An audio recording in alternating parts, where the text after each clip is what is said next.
Hey, everybody, welcome. Welcome to Tuesday's training. And it's so wonderful if you are going to be joining us here today. And I'm going to try to answer some questions about pricing your offers during and after COVID, because I know that so many of you, pricing is an issue. And I know when we started COVID, people said things like, no, nobody's selling. I can't sell during COVID. But I think that that time is now over. People are getting more comfortable with what's happening during COVID. I won't say all of it, but certainly a lot of the uncertainty of COVID is certainly over. So if you are joining me, welcome everyone. And just to let you know that every Tuesday at 1 o'clock, I go live here talking about marketing tips and strategies. So today is all about pricing your offers during COVID. So if you are here, give me a high five, or in the comments say hi. I really would love to see those comments coming in because I like to know that I'm really talking to someone, right? Okay, so the first thing I'm going to talk about is discounts, because a lot of people are saying, well, should I discount during COVID? So let's address that right away. And I will say that yes, I have discounted during COVID. However, I was very clear about saying to my audience that the normal price would be A, and during COVID, it would be this. And so I was very clear about what I thought the value of my offering was going to be. But here's the thing. Don't assume that people aren't buying things. Don't assume that at all, because for many people, for many of your particular clients, they have been putting off, they have been procrastinating perhaps about solving the problem, that one problem that you have. And so what they want to do is they go, now is the time. So don't assume. That's number one.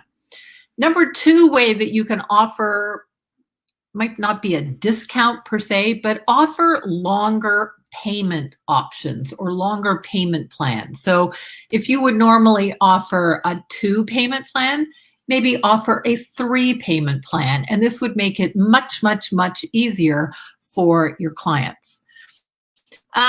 Number 3, let's take a lesson from McDonald's or any of the fast food companies who say, do you want to supersize that? So how could you take your typical offering and supersize it, add a bonus to it so that it would seem more valuable? So although you're not actually discounting, you're adding more value. So that's another way of doing it.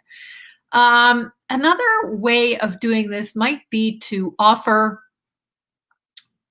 what we would call a light version. So I'll give you an example. My program, Marketing Roadmap Intensive, is a light version, because it's only 10 weeks, of a bigger, longer program. So that might be a way for you to generate some revenue, right? Because I know it's all about cash flow. And the other thing that you might do is you might offer a prepay. So again, with respect to Marketing Roadmap Intensive, there were, in the last round, there were people who paid in advance because they had cash on hand.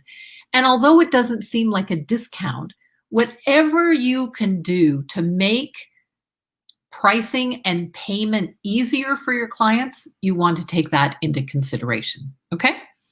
So that's ways that you can offer alternatives to discounting. So when we talk about pricing, let's talk about pricing. Where we get hung up on pricing, there are 2 ways.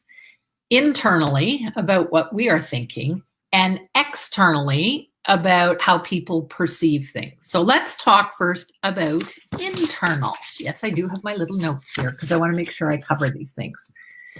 So when we talk about internal pricing, everybody has what I call a money set point. And a money set point is different for one thing than the other. Your money set point for how much you will spend on going to a hotel in normal times would be different than how much you are going to spend on a bottle of water. But why do you think they offer bottles of water in so many different price points? It's because people have different money set points for them. So you can get free water out of a tap. You can buy cases of bottled water, I don't know, and it might come down to, let's say, 50 cents a bottle. But you also know that you can buy bottled water for $5 or $7 a bottle. People have different price points. And so what are your price points? What's your money set point for whatever it is you are selling? Okay, so that's one question that you have to answer. Number 2, what are you perceiving that you are worth? And I thought this was really good. I heard this from another coach the other day. If you were an employee and you were applying for a job, you would expect, before you go to the job interview, let me say this, before you go to the job interview, you had an expectation. You would have an expectation of what you were worth. And so the same is true when it comes to coaching or consulting. So what do you think you should be paid for a day's worth of work? Fill in the blank. What do you think you should be paid for a day's worth of work? So let's say you decide it's $1,000. I hope it's more than that, but let's say you decide it's $1,000 that you would be paid for a day's worth of work. So if you are doing private coaching, or if you are doing group coaching, what do you need to get? How do you need to price so that you earn that much money per day? Now, for some of you, $1,000 might seem like, oh my God, it's so much money. But you're not getting paid every single day, right? You're not getting paid. There's all the days you do marketing, and there's the days you do bookkeeping, and there's the days you do all this other stuff. So $1,000 a day is not a lot of money. So number 1 is decide, if you were an employee, what would be the figure that you would want to get paid for a day's worth of work. Number 2, decide what you want to earn. Decide what you want to earn. And I'm going to give you an exercise at the end for this, okay?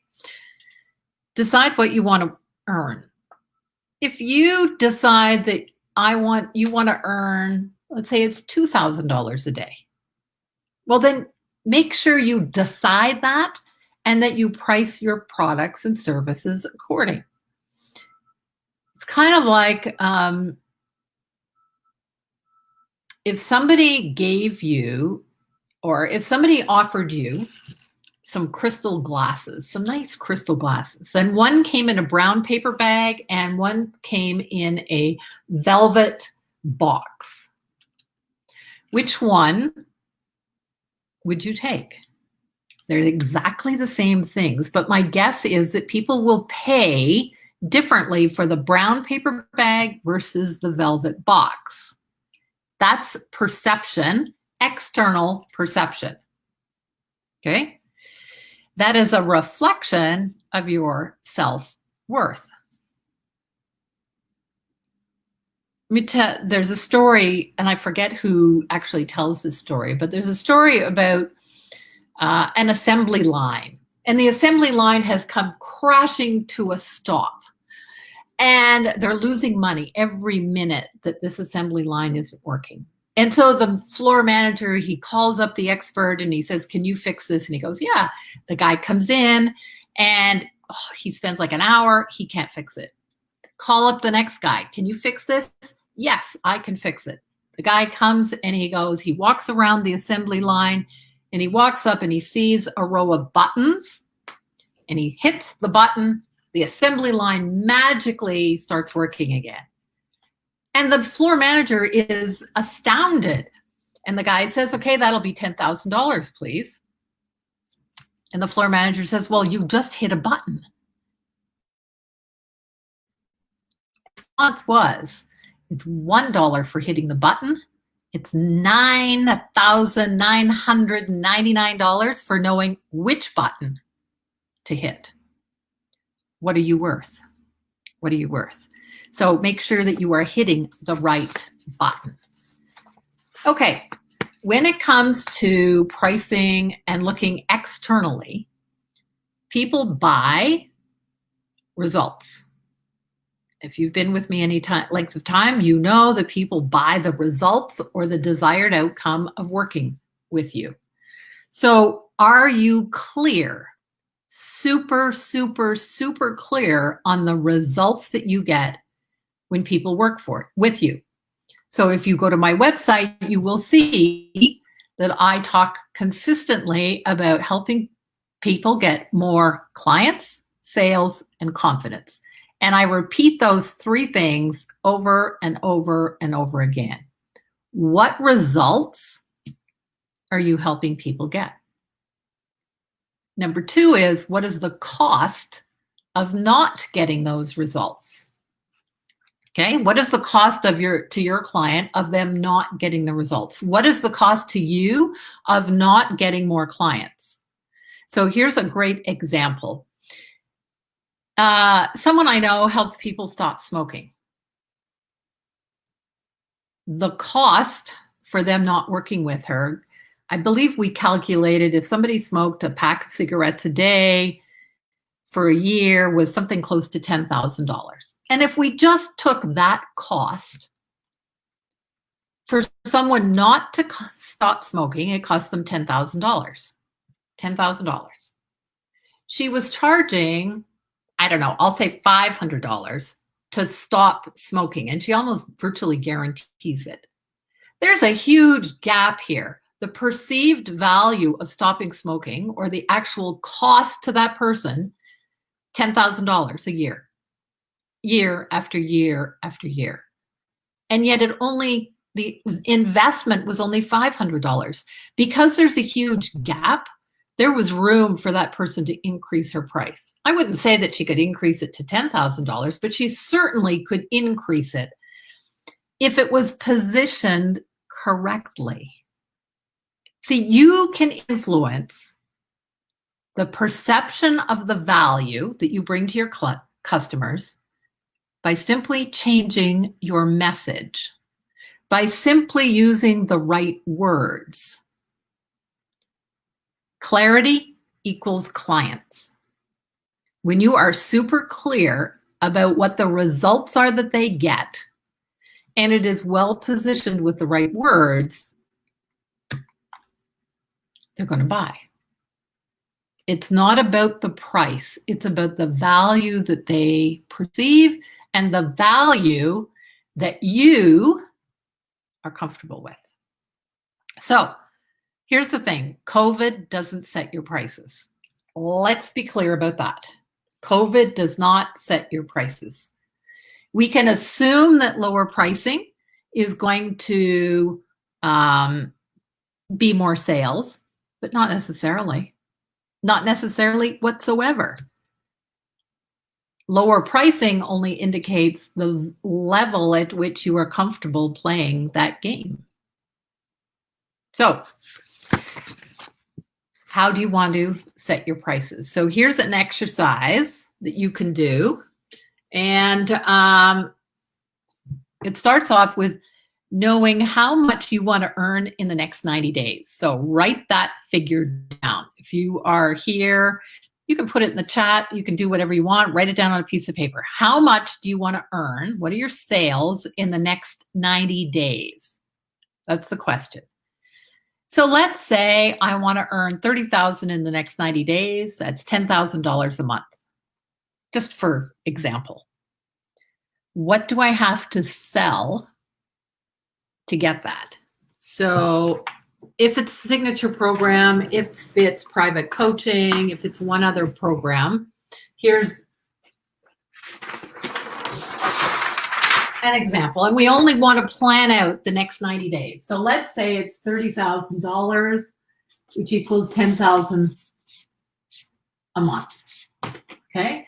If I have a signature program, and let's say it's $500 a month.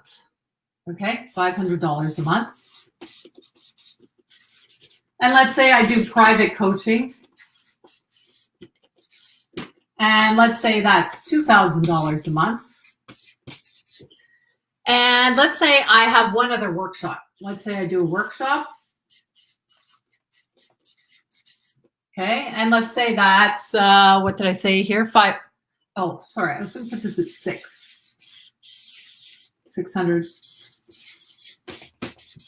Okay, now this is where you get to play with the numbers. I just want to make sure that everybody can see. No, wrong way. Okay, so, and I want to come up with $10,000, right?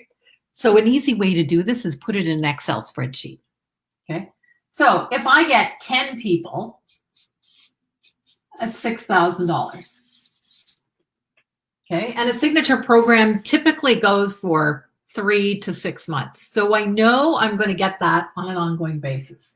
Let's say I have a private coaching client that's $2,000 a month.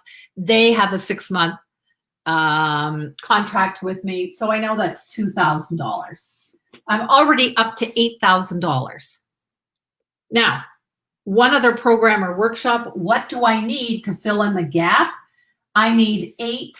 So this is times 1. I need times 8, which is $4,000.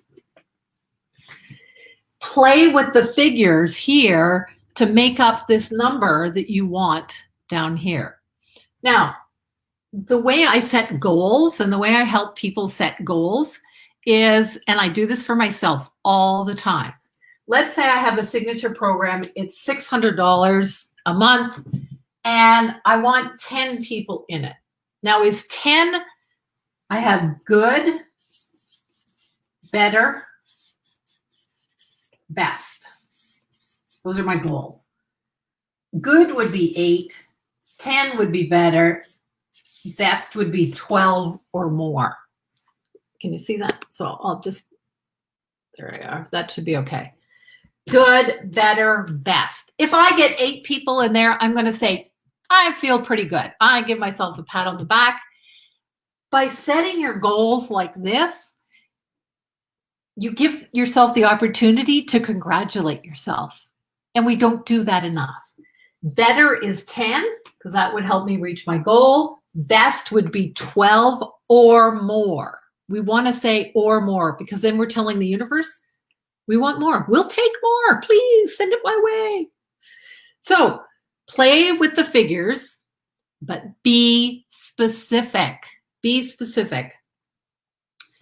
You can listen to your inner voice, that inner critic that tells you, well, I couldn't charge more than this, but here's what I want you to do. You can listen to it, but don't let it drive the bus. Don't let it set your prices. Your prices are yours.